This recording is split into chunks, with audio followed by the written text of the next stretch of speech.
निषाद समाज जो अपने जीवन यापन के लिए जलाशयों पर आश्रित है, सरकार की ओर से उनके लिए कोई सुनियोजित व्यवस्था नहीं की गई है। प्रशांत किशोर बदहाल जलाशयों की स्थिति को उजागर करते हुए प्रशांत किशोर ने कहा, मल्लाह निषादिया समाज के जो लोग जीवन यापन के लिए जलाशयों पर आश्रित है, उसका कोई सुनियोजित विकास यहाँ देखने को नहीं मिला।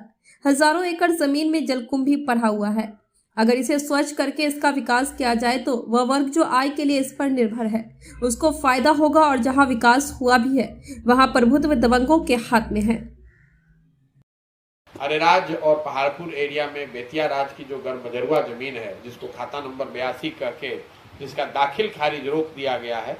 हालांकि तुर्कौलिया और सुगौली में ये बात इतनी चर्चा में सुनने को नहीं मिली, लेकिन 2016 के बाद खासकर वो अरेराज पर्वत पहाड़पुर एरिया में लोगों ने बताया कि 2016 के बाद बेतिया राज की वो जमीन जो लोग जिस पर लोगों का मालिकाना हक दशकों से बना हुआ है, लोग मालगुजारी टैक्स हर तरह का देते रहे हैं, 2016 के बाद वो जमीन बेचने का अधिकार उनका खत्म हो गया है या एक तरह से रोक लग गया है, दाखिल खारिज नहीं हो रहा है, जिसकी वजह से किसानों को के मन में एक बड़ी या ग्रामीणों के मन में एक बड़ी मैं कहूँगा एंग्जाइटी है कि ये ज़मीन हमारी जो हमारे बाप दादाओं की है या हमने खुद खरीदा है, ये ज़मीन अब हम बेच नहीं सकते हैं, इस पर हमारा अधिकार करीब करीब ख़त्म हो गया है।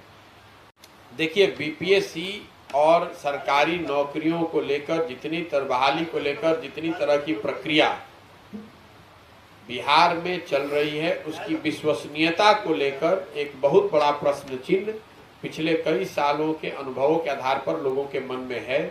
मेरे साथ कैंप में ऐसे कई लड़के हैं जिन्होंने अपने जीवन पिछले 2-3 सालों में बिहार के विभिन्न बहालियों के जो हिस्सा रहे हैं, उनका अनुभव ये बताता है कि उसमें बड़े पैमाने पर अनियमितता और भ्रष्टाचार के उदाहरण सामने हैं। कट ऑफ जो इस बार ज़्यादा हुआ है, उसमें लोगों का आरोप है कि ये सब मैनिपुलेटेड है। पिछला बीपीएससी अभी हम लोगों ने देखा, उसमें प्रश्न पत्र ही लीक हुए थे। तो बहाली को लेकर, नौकरी देने को लेकर, चूंकि नौकरी को लेकर इतनी अफरा तफरी है, इतनी कम संख्या में नौकरी है और इतने ज़्यादा बेरोजगार हैं कि उसमें हर तरह का जुगत लगाकर लोग किसी भी तरीके से नौकरी चाहते हैं, गलत या सही।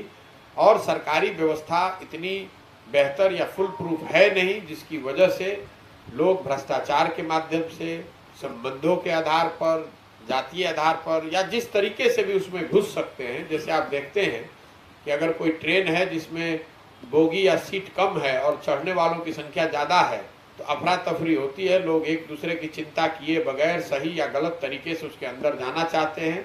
वही परिणाम, वही स्थिति करीब करीब बिहार में दिख रही है, जिसमें लोग नौकरी पाने के लिए किसी भी तरह येन केन प्रकारेण गलत सही किसी भी माध्यम का उपयोग करके सरकारी नौकरी पाना चाहते हैं। और सरकार की जो व्यवस्था है, जो बिल्कुल एक तरह से ध्वस्त है, वो उसको मैनेज करने में, उसको एक तरह सुचारू तरीके से चला पाने में असक्षम है। इसी वजह से ये समस्या आ रही है।